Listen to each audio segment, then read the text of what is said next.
आपके पास multi dimensional हुआ कि सभी डायमेंशन होता है, जिसमें 3 मल्टी डायमेंशनल लेवल, आपने 3 लेवल किसी पूछे नहीं बताया। 3 लेवल होता है, top level, middle level, lower level, ठीक है ना, ये आ गया। उसके बाद देखो 3 वाली चीज हम क्या क्या बताते हैं। देखो 3 वाली चीज, कॉन्सेप्ट 3, कॉन्सेप्ट कितने 3, मल्टी डायमेंशनल 3, लेवल 3। अब जब 3 वाले पॉइंट समझ गए, अब ये जो टॉपिक है ये भी 3 टॉपिक, इसके भी 3 पार्ट है। ऑब्जेक्टिव ऑफ मैनेजमेंट, ये हम 11th में भी हम आपको डिस्कस कराए हुए हैं। ऑर्गेनाइजेशनल ऑब्जेक्टिव, जिसको इकोनॉमिक ऑब्जेक्टिव के नाम से भी जाना जाता है। दूसरा हुआ सोशल ऑब्जेक्टिव, जो सोसाइटी के लिए हमारा कुछ ऑब्जेक्टिव है, हमारा ड्यूटी कर्तव्य है, जैसे आप पढ़े होंगे सोशल रिस्पॉन्सिबिलिटी ऑफ बिजनेस, है ना। एंड पर्सनल ऑब्जेक्टिव जो मल्टी डायमेंशनल में था, मैनेजमेंट ऑफ पीपल, याद है। तो यहाँ पर्सनल ऑब्जेक्टिव है कि हमारे पास जो एम्प्लॉइज होंगे उनका हम क्या, उनकी क्या ऑब्जेक्टिव को हम ध्यान रखे हुए। तो 3 वाले पॉइंट को याद रखेंगे, 3 वाले पॉइंट समझ रहे ना, 3 वाले क्या क्या पॉइंट हो गए, कॉन्सेप्ट 3 को हो गया, मल्टी डायमेंशनल 3 को हो गया, लेवल 3 हो गया, और मैनेजमेंट ऑब्जेक्टिव भी 3 हो गया। और मैनेजमेंट ऑब्जेक्टिव में जो ऑर्गेनाइजेशनल ऑब्जेक्टिव है ये भी 3 है। ऑर्गेनाइजेशनल ऑब्जेक्टिव भी कितने हैं 3। नेचर भी हम नहीं पढ़ाएंगे, नेचर पढ़ाएंगे तो पता चलेगा। अब यहां बात आती है कि ऑर्गेनाइजेशनल ऑब्जेक्टिव, देखो ऑर्गेनाइजेशनल ऑब्जेक्टिव का एक और नाम है जिसको बोलते हैं इकोनॉमिक ऑब्जेक्टिव। इकोनॉमिक मतलब जानते होंगे कि हम जब काम करते हैं तो हम अर्निंग के लिए काम करते हैं। हमारी जैसे एक ह्यूमन बीइंग की एक्टिविटी 2 प्रकार की होती है, एक इकोनॉमिक एक्टिविटी होती है और एक नॉन इकोनॉमिक। तो नॉन इकोनॉमिक एक्टिविटी से मेरा पेट भर जाएगा क्या? हम गए किसी कंपनी में काम कर रहे हैं या हम कोई सामान बेच रहे, सर्विस दे रहे हैं, हमको पैसा का मतलब नहीं है, मोह माया नहीं है। जैसे नहीं होता कि हम मोह माया से उठ चुके हैं। अरे भाई मोह माया से उठ चुके हैं तो भी तो कुछ ना कुछ चाहिए ना जिंदगी जीने के लिए। आज के इंसान को मरने के लिए अगर जहर खाना है तो जहर खरीदने दुकान में जाएगा तो बोलेगा इसका इतना पैसा लगेगा। बात समझ आ रही ना। किसी को फांसी का फंदा लगाना है, रस्सी, अब मान लो कि रस्सी खरीदने गया कि एक तो मोटा रस्सी दीजिएगा, फांसी का फंदा लगाना है। अब वहां वो बोलता है मान लो कि 200 रुपया, अब उस पर नेगोशिएशन करता है 190 पे तो ले गए थे। अब इंसान को मरना है, वहां भी नेगोशिएशन कर रहा है कि 200 का 190। मेरे भाई 200 का 250 देके चलना हो तो मरना ही है ना। बात समझ रही है। अब मरने के लिए कोई जहर के नहीं रहा है, फांसी का फंदा, वहां नेगोशिएशन कर रही थी तो बेवकूफी है। चलिए मजाक था। चाइनीज से ना मरेगा, चाइना से, चैन से, अच्छा हाँ चैन से। खर्चा क्यों करना, घर में दुपट्टा उपट्टा बड़ा आइडिया बता रहे हैं। सॉरी, इकोनॉमिक ऑब्जेक्टिव्स क्या होता है? जहां हम कोई काम करते हैं अर्निंग पर्पस के लिए। ह्यूमन बीइंग का जो इकोनॉमिक एक्टिविटी है वो भी 3 होता है, business, profession and employment. Business, profession and employment. हम इसमें बिजनेस पढ़ रहे हैं, क्या पढ़ रहे हैं? बिजनेस। अब बिजनेस का जो ऑब्जेक्टिव है इकोनॉमिक ऑब्जेक्टिव, इसके भी 3 ऑब्जेक्टिव है। क्या क्या? पहला है जो हम बिजनेस शुरू करते हैं तो पहला फेज होता है सर्वाइवल का। सर्वाइवल का मतलब जैसे हमने भी बोला कि हम आइसक्रीम का एग्जांपल ले रहे थे कि शुरुआत में जब आप आइसक्रीम का बिजनेस शुरू करते हैं तो पहले आप सर्वाइव करिएगा ना बिजनेस से, क्योंकि आपका नया ब्रांड है, नया लोगो है, कस्टमर के पास नया नया जा रहा है। कस्टमर तो बोलेगा कि हम क्रीम बेल का खाते हैं तो इसका खाते हैं, उसका तुम्हारा तो नया है, तो उसको हम कन्विंस करने की कोशिश करेंगे। हम ट्रेड फेयर लगाएंगे, एग्जीबिशन लगाएंगे, हम डिस्काउंट रखेंगे, हम कहीं ना कहीं कंपटीटिव मार्केट में है, तो हमको ये सब कुछ एफर्ट लगाने पड़ेंगे। और जब एफर्ट लगाएंगे थोड़ा बहुत हम क्या गेन करेंगे? प्रॉफिट गेन करेंगे। क्या गेन करेंगे? प्रॉफिट गेन करेंगे। अब वही प्रॉफिट मुझे जिंदगी जीने यानी बिजनेस को जिंदा रखने के लिए काफी होगा। यानी इतना प्रॉफिट कमाइए, इतना प्रॉफिट कमाइए जिस प्रॉफिट से आपका बिजनेस चल सके।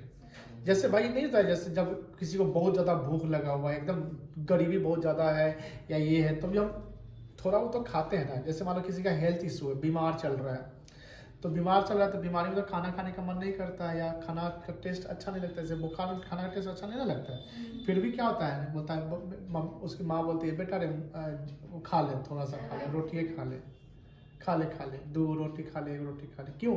क्योंकि वो आपको जीवित रख सकता है। अन्न क्या है? आपको जीवित रख सकता है। सिर्फ आप दवा खाएंगे तो जीवित हेल्थ वो मतलब कमजोर हो जाएंगे ना, तो एक समय ऐसा आ जाएगा डिटोरिएट हो जाएगा। उसी प्रकार बिजनेस को जीवित करने के लिए हमको उतना मिनिमम प्रॉफिट कमा लेना है कि हमको बिजनेस को चला सके। अब मान लीजिए मिनिमम प्रॉफिट भी नहीं कमा पा रहे हैं तो बिजनेस तो कोलैप्स कर जाएगा। तो मिनिमम प्रॉफिट हुआ बेसिक प्रॉफिट जो चाहिए। अब जब प्रॉफिट कर लिए, हम मिनिमम प्रॉफिट की क्राइटेरिया को फुलफिल कर लिए, हम बिजनेस को सर्वाइव करा दिए। सर्वाइव मतलब क्या हुआ कि बिजनेस 2 साल से स्टेबल हो चुका है। अब लोग इसके बारे में जानने लगे हैं। जब जानने लगे तो धीरे धीरे कस्टमर आएंगे ना। कोई भी जो आप ब्रांडेड प्रोडक्ट खरीदते हैं, क्या जब से सृष्टि चला उस समय से वो कंपनी है? एकदम नहीं है।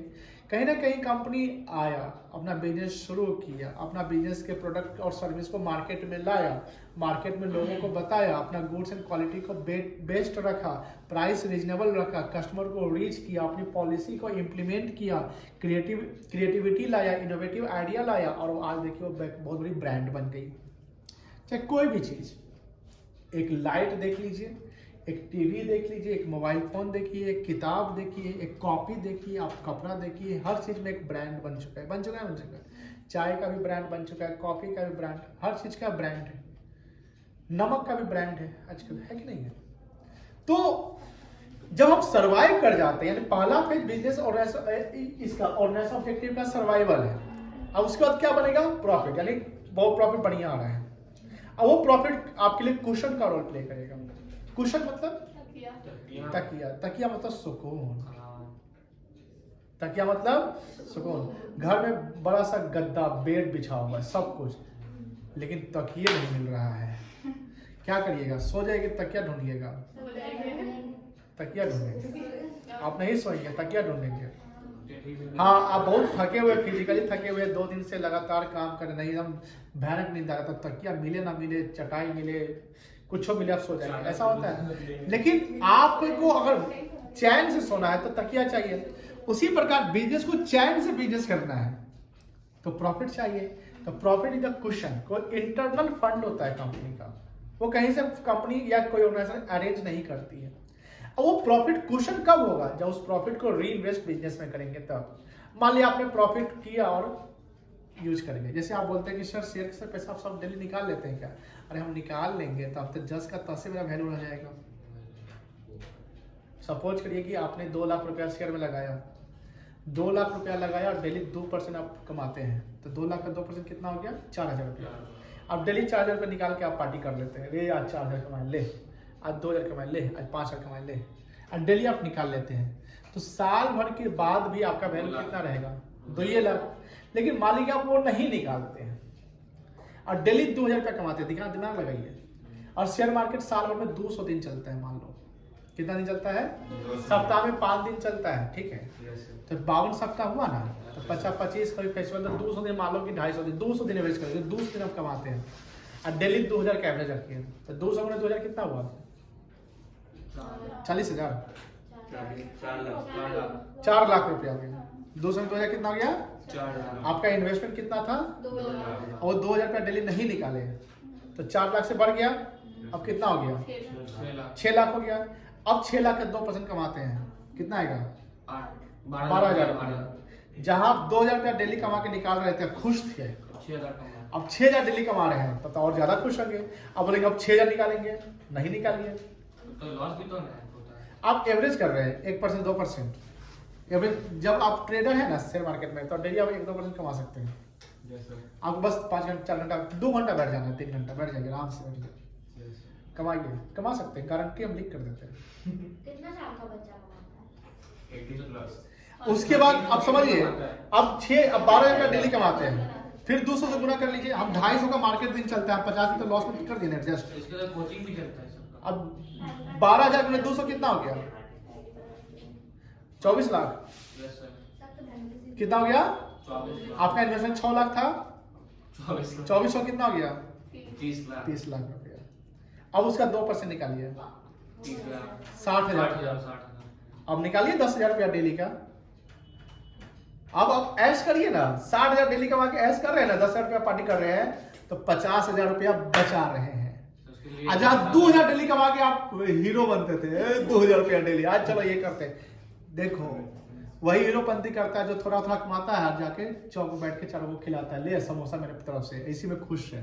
अरे भाई समोसा तो मेरे तरफ से स्ट्रीट फूड क्या खिलाता है, ताज में बैठा के खिलाओ ना तो समोसा, तब पता चलेगा तुम कितना कमाता है। ऐसा स्टेटस बनाओ क्या। तो सिंपल सी बात है, कंपनी जब प्रॉफिट बनाए तो उस प्रॉफिट को क्या करना चाहिए, खाना चाहिए, री इन्वेस्ट करना चाहिए। तो वैसे वैल्यू क्या होगा आपका, जब वैल्यू बढ़ जाएगा तो और ज्यादा कमाइएगा। आज टाटा कंपनी का जो वैल्यू है वो पाकिस्तान की जीडीपी से ज्यादा है।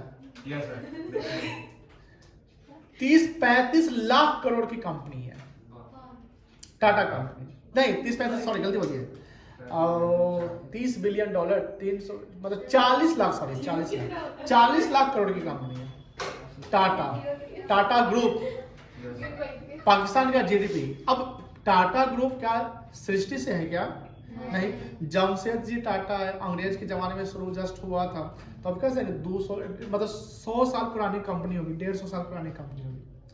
अब 150 साल में देखिए कितनी बड़ी कंपनी बन गई। तो वो उस कंपनी में जो शेयर होल्डर होंगे, उस कंपनी के जो इन्वेस्टर रहे होंगे, उस कंपनी के जो मालिक जैसे रतन टाटा हो गए 1%, वो बहुत बड़े मालिक नहीं, 1% का शेयर उनके पास है। तो वो प्रॉफिट को क्या कर रहे थे, टाटा कंपनी की प्रॉफिट को टाटा कंपनी में ही लगा रहे थे, तभी ना उसका वैल्यू बढ़ा। अब टाटा कंपनी का प्रॉफिट है, वो प्रॉफिट सारा निकाल के आप बांट दे रहे हैं। इसलिए किसी इंसान को, एक रिक्शा वाला जो कमाता है हमेशा रिक्शा ही चलाता है, एक ही रिक्शा चलाता है, ध्यान रखिएगा वो अपना ऑब्जेक्टिव नहीं बनाया है, उसका ऑब्जेक्टिव है रोटी दाल रोटी बस और कुछ नहीं। अगर आप अपना पर्पस बना लेते हैं ना, आप कहीं भी रहिए, आप चाहे आप रिक्शा चलाइए, आप लेबर हैं, आप घास छील रहे हैं, आप भैंस चला रहे हैं, आपका ऑब्जेक्टिव है ना बना हुआ, तो एक भैंस आप 100 भैंस का खटाल बना लीजिए, एकदम बना लीजिए, मजाक नहीं कर रहे हैं। किसी के पास अगर खटाल है, 100 भैंस है तो उसका हिस्ट्री पढ़िए, अरे हमारे पापा 21 भैंस से शुरू किए थे, वो 20 भैंस बना के चले गए, हम 100 भैंस बना लिए। सर सैयद पूछ रहे हैं घास छीलने से क्या करेंगे, कहाँ पूछ रहे हैं, कैसे छीलने लगे, पूछ रहे हैं अपने नाम एग्रीकल्चर की बात करें, घास छीलने का आजकल ग्रोन क्रॉप बिकता है, घास बिकता है, आपको पता ही नहीं है। शादी ब्याह जो होती है ना उसमें नेचुरल डेकोरेशन के लिए घास को खरीदा जाता है, किसान सब घास का बिक्री करते हैं, 10-20 लाख का सेल करते हैं साल का घास, खेत में घास उगाते हैं, आपको पता ही नहीं है घास का बिजनेस। कुछ क्या बात करें, हर चीज में बिजनेस है बेटा, आपको समझने में नहीं आता है।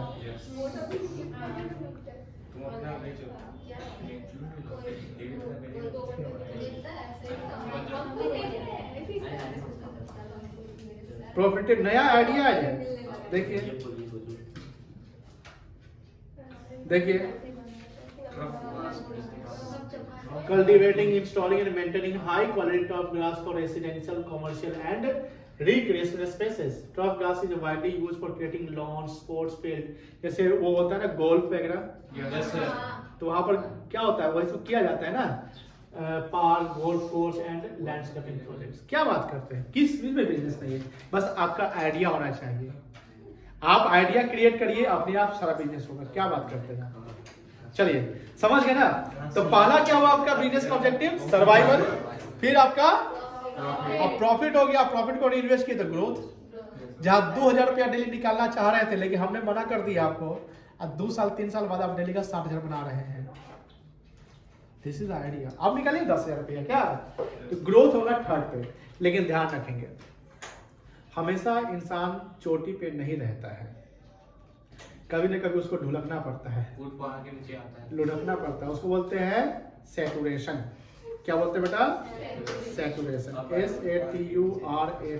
सैचुरेशन क्या होता है कि जैसे जब हम चले, मतलब बिजनेस में चला, ऐसे चला, बढ़ रहा है ना, बढ़ रहा है, बढ़ रहा है, बढ़ रहा है, हो गया, ये हुआ पीक, ये हो गया डिक्लाइन। हमेशा हर चीज ऊपर नहीं जाता है। आपको जो हम एग्जांपल बताया बड़ा सुनने में अच्छा लगा होगा, 60,000 रुपया डेली का कमाएंगे, जिस दिन गिरेगा ना तो हो सकता है इधर का 5 लाख निकल गया, ऐसा भी होता है। Market is full of uncertainty, business is full of risk. जब बिजनेस रिस्क है तो शेयर मार्केट में भी तो रिस्क है, बस आप डेली सोचते हैं कि डेली कोई 2,000 कमा लेता है, 5,000 कमा लेता है, लेकिन जिस दिन बेचारा का डूबता है उस दिन तो आप उसको नहीं संतावना देने आते हैं कि नहीं भाई थोड़ा डूब के लोग ले आज आप खिला देते हो मेरे तरफ से। जिस दिन प्रॉफिट का खा लिया, जिस दिन लॉस हुआ उसके दिन क्या हुआ उसके साथ। तो शेयर मार्केट में ये सब होता है, या हर बिजनेस का होता है कि बिजनेस हमेशा प्रॉफिट में नहीं रहती है, कभी कभी बिजनेस को लॉस भी होता है, बिजनेस कभी कभी क्या होता है लॉस भी होता है। चलिए कोई दिक्कत नहीं है। अब सेकेंड ऑब्जेक्टिव है सोशल ऑब्जेक्टिव। सोशल ऑब्जेक्टिव में जो कंपनी, जैसे आपको ध्यान रखिएगा, इंडिया की सबसे ट्रस्टवर्दी कंपनी जहां आप बंद करके उसके प्रोडक्ट पर विश्वास कर सकते हो, वो कंपनी कौन है? टाटा। ऑब्वियसली टाटा। टाटा कंपनी जो बिजनेस है ना, वो इमोशन के साथ बिजनेस करती है। किसके साथ बिजनेस करती है? इमोशन मतलब भावना, मतलब फीलिंग के साथ बिजनेस करेगा। वो प्रोडक्ट बनाती है, जैसे टाटा कंपनी, टाटा मोटर्स का कार सेफ्टी के मामले में काफी अच्छी कार है कि नहीं है? टाटा नेक्सॉन देखिए, टाटा हैरियर देखिए, सेफ्टी के मामले में बहुत ज्यादा अच्छी है। टाटा में बिल्ड क्वालिटी उसकी अच्छी होती है। आप देखिए उसका जैसे टाटा का जिसे वोल्ट, बहुत सारी चीजें जो टाटा का सही होता है। तो कहीं ना कहीं टाटा नमक से लेकर एयरक्राफ्ट तक चलाती है। एयरप्लेन भी आने वाले हैं। एयरप्लेन आने वाले नहीं है, एयरप्लेन चल रही है। एयर इंडिया, विस्तारा में टाटा का है, विस्तारा में टाटा का इन्वेस्टमेंट है। टाटा स्टारबक्स जो इंडिया में आप कॉफी पीते हैं स्टारबक्स का, कोई नहीं पिया होगा, हम भी नहीं पिए हुए हैं। हम एक बार पिए थे हैदराबाद। तो स्टारबक्स बिहार में ही नहीं है ना, वो बिहार में ही नहीं है। आपको दिल्ली में मिलेगा, आपको मुंबई मिलेगा, पुणे मिलेगा, हैदराबाद मिलेगा, आपको बड़े बड़े शहर मिलता है। इसकी बहुत महंगी कॉफी, बहुत महंगा होता है। 10 दिन कैफे कॉफी डे में कॉफी पीजिएगा ना, तो एक दिन स्टारबक्स में पीना। चलिए, तो ये सब चीजें हैं, सिंपल सी बात है टाटा। अब बात आती है कि टाटा क्या सोशल रिस्पॉन्सिबिलिटी, सुना, टाटा क्या सोशल रिस्पॉन्सिबिलिटी पूरा करता है? एकदम हाँ। टाटा का प्रोडक्ट का प्राइस क्या होता है? रीजनेबल होता है, क्वालिटी बेस्ट होता है। यानी कोई भी कंपनी जब प्रोडक्ट मार्केट में लॉन्च करती है, बेचती है, तो सोसाइटी के इंटरेस्ट को ध्यान रख के बेचती है। हमने कल भी बताया था, सोसाइटी है तो कंपनी है, कंपनी है तो सोसाइटी है। पहले सोसाइटी, भैया सोसाइटी को हम जो प्रोडक्ट बेच रहे हैं उससे सोसाइटी को हार्म हो रहा है, प्रॉब्लम हो रहा है, पता है हमारा प्रोडक्ट बिकेगा? बहिष्कार लोग करने लगेंगे तो कंपनी टिकेगी नहीं, टिकेगी। लेकिन हम अपना प्रोडक्ट बेचते हैं, इससे आपको फायदा होता है। जैसे हम ना कोई भी अच्छा, जैसे इस ब्रांड का प्रोडक्ट बहुत अच्छा है, ले लो। जैसे कोई साबुन यूज करते हैं, साबुन में बहुत सारे जैसे लाइफ बॉय साबुन होता है ना, वो जनरली हैंड वॉश के रूप में काम होता है, नहाने के लिए नहीं होता है। क्योंकि उसमें कुछ ऐसा चीज होता है जिसकी मात्रा ज्यादा होनी चाहिए और वो मात्रा उसमें कम होता है। डेटॉल से ज्यादा, जैसे हम जो यूज करते हैं एक साबुन है पार्क एवेन्यू, उसमें उसकी मात्रा ज्यादा होती है। डेटॉल हो गया, सैवलॉन हो गया, ये सब चीजें। हमाम साबुन होता है, एक होता है मेडिमिक्स आयुर्वेदिक सोप होता है, वो भी अच्छा होता है। तो ये सब चीजें। तो अब यहाँ सिंपल सी बात हो रही है कि जो कंपनी प्रोडक्ट बना रही है एक प्रॉपर तरीके से बना रही है, हम उसी को फॉलो करते हैं। हैंड वॉश के लिए हम डेटॉल सैवलॉन का हैंड वॉश यूज करते होंगे। इसके अलावा तो मार्केट में और भी तो हैंड वॉश निकल रहा है, बट आप ब्रांड क्यों करते हैं? क्योंकि वो क्वालिटी अच्छी होती है उसकी। That's why. चलिए अब देखिए, जिस सोसाइटी में हम बिजनेस करते हैं उस सोसाइटी में लोगों को हम रोजगार दें। क्या दें बेटा? रोजगार देंगे तो लोगों को इनकम होगा, तो वही इनकम से फिर हमारे यहाँ सामान खरीदेंगे। थर्ड ऑब्जेक्टिव है पर्सनल ऑब्जेक्टिव। एम्प्लॉय के लिए सोचिए, एम्प्लॉय को टाइमली सैलरी दीजिए, एम्प्लॉय को सेफ्टी सिक्योरिटी दीजिए, उनका सोशल स्टेटस बढ़ाइए, उनका टाइम टाइम प्रमोशन करिए, बोनस वगैरह दीजिए। जैसे वो एक्स्ट्रा काम, जैसे हमने अभी आइसक्रीम वाले का बताया कि हमने टारगेट दिया कि 3,000 का कम से कम तुमको बेचना है, 3,000 से ज्यादा बेचेगा तो तुमको हम इंसेंटिव बोनस कमीशन देंगे। इंसेंटिव मतलब होता है extra remuneration for extra work. Incentive मतलब क्या हुआ? Extra remuneration for extra work, यानी आप ओवर टाइम या एक्स्ट्रा काम किए, जैसे कंपनी को आपने फायदा पहुंचा दिया तो हम आपको इंसेंटिव दीजिए, रे लो तुमको हम देते हैं। तो इससे ये क्या है? Personal objective. कब ध्यान रखिएगा, एम्प्लॉय है तो कंपनी है, कंपनी है तो एम्प्लॉय है। लेकिन जब एम्प्लॉय को ही आप खुश नहीं रख रहे हैं तो फिर कंपनी चलेगी? आप एम्प्लॉय को सैलरी टाइमली नहीं दे पा रहे हैं, कंपनी कोलैप्स कर जाएगा। एम्प्लॉय के मेडिकल ट्रीटमेंट पे खर्च नहीं कर रहे हैं, मेडिकल जो कैंप है वो नहीं चला रहे हैं, फैक्ट्री में सेफ्टी का आप ध्यान नहीं रख रहे हैं, सेफ्टी मेंटेनेंस नहीं हो रहा है, जो चेकिंग की जो होता है ना मशीन का टाइम टू टाइम चेक करना, वो आप नहीं करवा रहे हैं। जैसे भोपाल गैस ट्रेजेडी हुआ था, उसका ऑडिट रिपोर्ट आया था, उसमें था कि ये जो मशीन है इसका ये होना चाहिए, मेंटेनेंस होना चाहिए, 3 साल से हुआ ही नहीं था, इसलिए भोपाल गैस का लीकेज हुआ था। इस पे एक वेब सीरीज आया है, आई थिंक शायद इस पे है, प्राइम पे है, रेलवे मैन, जरूर देखिएगा, बहुत ही अच्छी वेब सीरीज है। वो भोपाल गैस ट्रेजेडी 1988 में हुआ था। लेकिन आप तो मना किए थे देखने से। अच्छा नहीं देखिएगा, काम की देख उसके स्टोरी को पढ़ लीजिएगा विकिपीडिया पे, ठीक है ना। The railway man, Bhopal gas tragedy, मतलब कि एक ही रात में हजारों लोग मर गए थे, एक ही रात में। तो अभी भी कहीं हुआ है सर, अब सब काम है। अभी भी कहीं एक हुआ है ब्लास्ट इंडिया में। आपका बेला में हुआ था, 3-4 साल पहले बेला में हुआ था कि ब्लास्ट। तो अब बताइए, ये पर्सनल सेक्टर का पूरा हुआ, कितने एम्प्लॉय मर गए। अब एक एम्प्लॉय मरने से एक एम्प्लॉय का लॉस नहीं होता है, उससे पूरा फैमिली का लॉस हो गया। अगर सपोज करें कि किसी कारणवश एक एम्प्लॉय का एक्सीडेंट हो जाता है, मान लीजिए पूरा सेफ्टी था तो भी हो गया, ऐसे करता है, तो उसके फैमिली का कवर करिए, इंश्योरेंस, उसके बच्चे का एजुकेशन वगैरह। जैसे रिलायंस कंपनी क्या की थी, कोविड में अगर जो भी रिलायंस कंपनी का एम्प्लॉय मर गया तो कंपनी बोली थी कि हम 20 लाख का इंश्योरेंस करते हैं कि उसके बच्चे की पढ़ाई जहाँ तक पढ़ेगा 20 लाख तक का खर्चा कंपनी बियर करेगी एक एम्प्लॉय के लिए, ठीक है। कंपनी ने सब ये किया ना कि मान लो किसी का कोई मर गया और उसका बच्चा अनाथ हो गया, उसका पढ़ाई लिखाई कहाँ से होगा, सबसे इम्पोर्टेंट तो पढ़ाई ना आज के समय में। पढ़ाई कर लेंगे तो कहने कि आप स्टेबल हो जाएंगे, आपका फैमिली अच्छा हो जाएगा, आप कमा लेंगे। नहीं पढ़ेंगे तो ऐसा नहीं कि नहीं पढ़ेंगे तो नहीं कमाएंगे, बट चांसेस ऑफ कमाई जो है वो लिमिट हो जाएगी, मतलब कमा तो लेंगे लेकिन लिमिट कमाएंगे। आप गुड और बैड की पहचान नहीं कर पाएंगे, क्या अच्छा जिंदगी होता है, क्या खराब जिंदगी होता है, समझ में नहीं आएगा। आजकल बहुत सारे लोगों के पास पैसे बहुत सारे, लेकिन अच्छे जिंदगी अच्छा चीज फील नहीं कर पाते। फीलिंग समझते हैं ना, जिसको जो फील करना, वो सोचते हैं कि हम पूरा अरजना समझते हैं ना, ये खरीद ले, वो खरीद ले, सब खरीद ले ना, उसी में जिंदगी बिता देते हैं। राकेश झुनझुनवाला का नाम सुने हैं? राकेश झुनझुनवाला बहुत पैसे वाले, 50,000 करोड़ का वेल्थ है उनके पास, मर गए। लेकिन राकेश बोलते हैं कि हम अपने जिंदगी में सब बहुत पैसा कमाए, लेकिन हेल्थ अच्छा नहीं कर पाए। वो खूब वाइन पीते थे और गुटखा खूब खाते थे। राकेश झुनझुनवाला चार्टर्ड अकाउंटेंट थे, क्या थे वो? Chartered accountant. तो वो जिंदगी बोले, वही बोलते हैं कि देखो सुनना भाई, झुनझुनवाला को योग भेजता हूं। मोदी से मिले हुए नहीं ये, मोदी से मिले। मोदी भी इससे नहीं, मोदी मिले हुए इनसे। ये बैठे हुए थे वो खड़े। अब इनका कपड़ा भी आयरन किया हुआ नहीं था, हाँ, वाइट शर्ट। देखिए। तो बैठे हुए इसलिए थे क्योंकि ये इनका हेल्थ इशू था, डेट्स वाई बैठे हुए। ऐसा नहीं है क्योंकि ये पूरे देश के लीडर है ना, यही तो 50,000 करोड़ का मालिक है, इसके सामने तो अंबानी छोटा है ना, इसके सामने है कि नहीं, ये बात तो मानते हैं। ये इसलिए बैठा हुआ है, ये रेखा झुनझुनवाला है, ये इसकी वाइफ है, सारा प्रॉपर्टी इनके नाम पे हो जाए।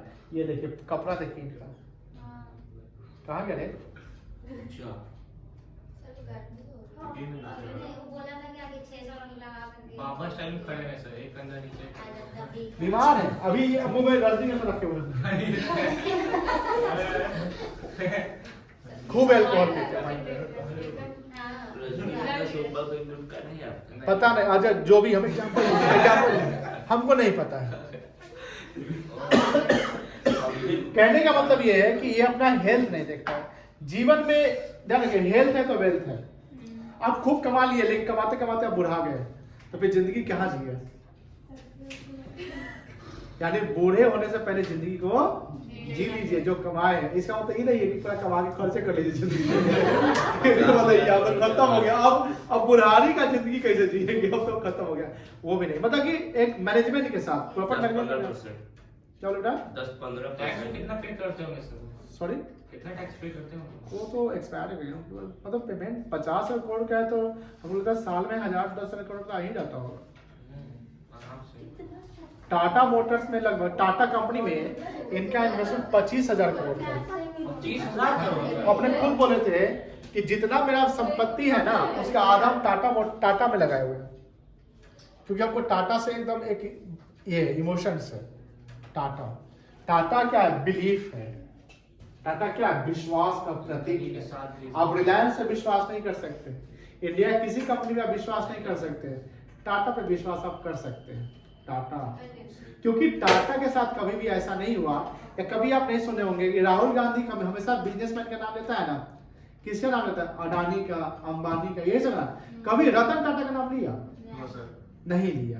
तो रतन टाटा का कभी ब्लैक खराब इमेज नहीं आया। और मुझे तो खुशी उस समय होगी एज ए टीचर, मेरा अपना मतलब कि मन कर रहा है कि रतन टाटा को उनके मरने से पहले उनको पद्म श्री मिले, भारत रत्न। भारत रत्न मिला। पद्म श्री तो छोटा हो गया, भारत